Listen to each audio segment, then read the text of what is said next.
खड़े हो जाएंगे। जितना भी चल गया है हमारा अदाकारा लोग खड़े हो जाएंगे। चलिए सभी लोग खड़े हो जाएंगे। एक बार बुलाया तो आना चाहिए।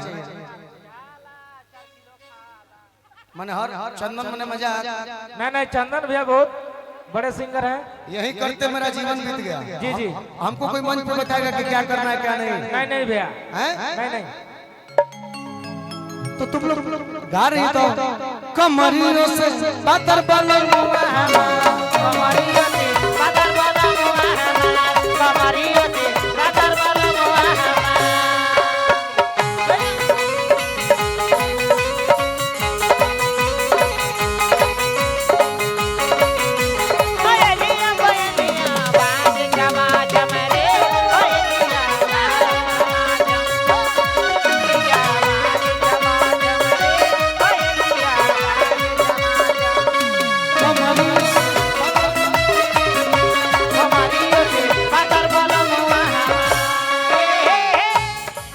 आपके लिए हेलो स्टेज इधर भी है उधर भी है सभी तरफ जाएंगे कलाकार लोग।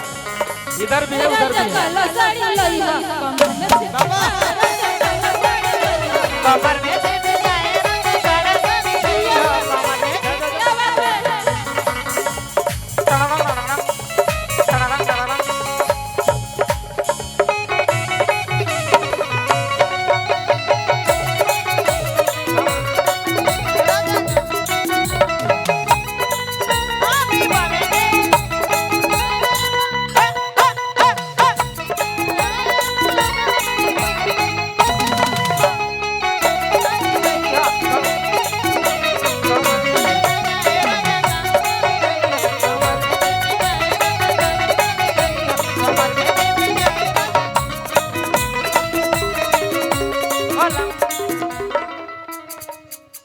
मैं आपके लिए कहूंगा आप मंच पे हैं तो मंच पे हैं तो मेरी प्रतिद्वंदी है।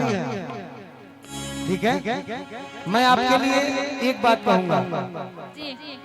आप रिश्ते में कुछ और लगती हैं हम लोगों की, लेकिन हमारी पत्नी जब नाराज हो जाती है किस चीज के लिए, आप जो नथिया पहने हुए हैं ना उस टाइप के नथिया के लिए वो नाराज हो जाती है।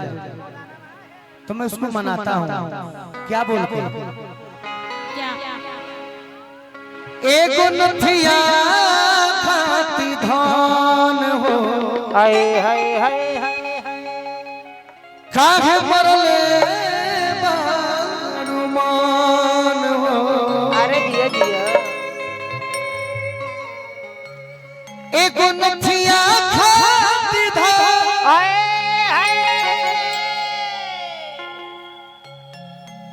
काहे मरले ज्योति भाई जी कि कहो तो सुनवा आए हाय हाय हाय के खान दे दे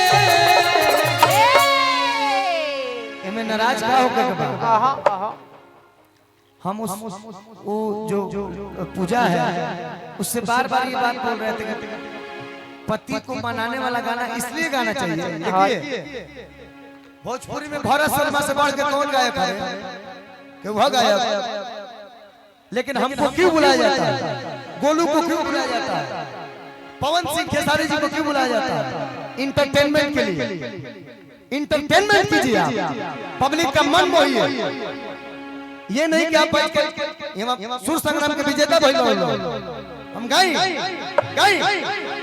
हम जौन गाओ तरीका देखो चैलेंज करियो।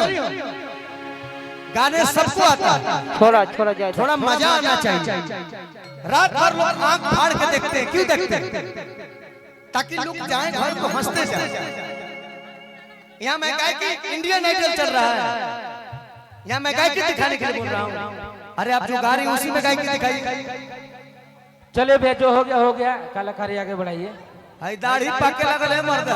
अरे भैया हाय दाढ़ी पाके लगल हो गई भैया जी हो भैया सुनिए जस्ट शट अप नाउ। ये न्यू क्लब ग्रुप है भैया, अपना नाम यहाँ पर रखिएगा, बढ़िया कलाकारी कीजिए, ठीक है। आप भी शांत रहिए। चलिए हो गया आगे बढ़िए, मत निकालिए, कलाकारी करना है कलाकारी कीजिए, सीधा बात। आप बोलिएगा। विवाद हम नहीं कर रहे तो मैं क्या कह रहा था? आप लोग विवाद कर रहे हैं, हम लोग तो जान भी नहीं रहे क्या हुआ भाई। चलिए गाना गाना है, गाना गाइए। अरे भैया गाना गाना है, गाना गाइए ना। कलाकार में क्या लड़ाई हो रहा है वो हम लोग मत दिखाइए। अरे यार ये लड़ाई नहीं है, डिस्कस। नहीं भैया ये सब नहीं होना चाहिए। चलो हो गई चला कान में रुआ डाल दे। अब हम बोलबे नहीं कर। अब लगाइए कि कहबो तो सुनवा कि खान दे लेके आसमान पर चांद दे मैं आपके लिए और कुछ नहीं गा सकता हूँ, यही गा सकता हूँ। आप सम्मानित हैं, आप प्रतिष्ठित हैं, घर की बेटी हैं, तो मैं सोच समझ के कोई बात गा सकता हूँ कि लेके आसमान पर चांद दे अरे दिल बन दिल तो भाई चांद दे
इनका मन है कि मैं गाऊं कि जैसन से चल रहनी ऐसन पियवा मोर बाड़े सावर गोर बाड़े हो जैसन से चल रहनी ऐसन पियवा मोर बाड़े सावर गोर बाड़े हो जैसन चले रहनी वैसन पियवा मोर बाड़े सावर गोर बाड़े हो थोड़े झरहर पातर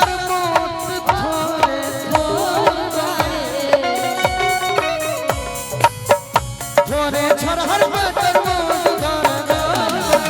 सावर